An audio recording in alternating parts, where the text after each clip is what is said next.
কিছুমান সংগঠনে এই হত্যাকাণ্ডটো গৰিহণাৰ যোগ্য আৰু হত্যাকাণ্ডৰ লগত জড়িত যিসকলে উচিত শাস্তি পাবৰ কাৰণে মই যাৱতীয় বিষয়াসকলৰ লগত ইতিমধ্যে যোগাযোগ কৰিছোঁ আৰু ডিব্ৰুগড়ৰ যিহেতু নামৰূপত এই ঘটনা আমাৰ বিধায়ক তৰংগ গগৈ ডাঙৰীয়া আছে তৰংগ গগৈ ডাঙৰীয়াকো আমি জনাইছোঁ আৰু তেওঁ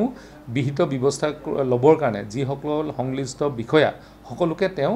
নিৰ্দেশ দিছে প্ৰথম কথা দ্বিতীয় কথাটো যে বহু সংগঠনে বা বিভিন্নজনে কালি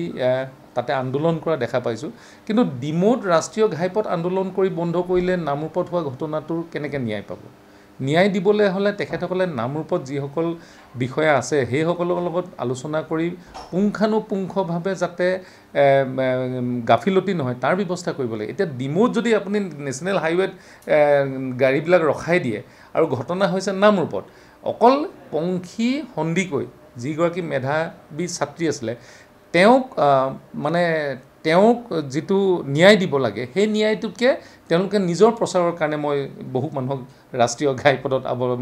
হোৱা দেখাইছোঁ যদি ঘটনা য'ত হৈছে তাত গৈ আমি যেনেধৰণে আমি তাৰ উচ্চ পদস্থ বিষয়াসকলক কৈছোঁ যে এই ঘটনাটোত কোনো হাৰি যাব নালাগে যি আচলতে ঘটনা ঘটিছিলে তাৰ বাবে যিখিনি কৰিব লাগে সেই সকলোখিনি কৰিব লাগিব আৰু তেওঁলোকৰ অভিভাৱকৰ লগতো মই কথা পাতিছোঁ কথা পতাৰ পিছত মই জনাইছোঁ যে আমি উচ্চ পদস্থ যিসকল বিষয় আছে সকলোৰে লগত কথা পাতি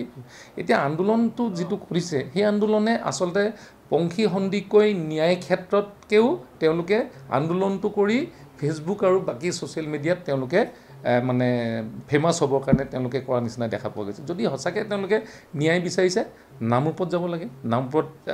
আৰক্ষী বিষয়া আছে তেখেতসকলৰ লগত কথা পাতিব লাগে য'ত পষ্টমৰ্টেম হ'ব পষ্টমৰ্টেমৰ যিটো ৰিপৰ্ট হ'ব সেইটো ৰিপৰ্ট যাতে সঠিক হয় তাৰ বাবে তেওঁলোকে প্ৰেছাৰ দিব লাগে আৰু আমি যিহেতু চৰকাৰী পক্ষত আছোঁ যিহেতু ইতিমধ্যে আমি তাৰ বাবে কাম কাজ কৰিছোঁ আমাক সহায় কৰি এই কামখিনি কৰিলে পংখী সন্দিকৈ ন্যায় পাব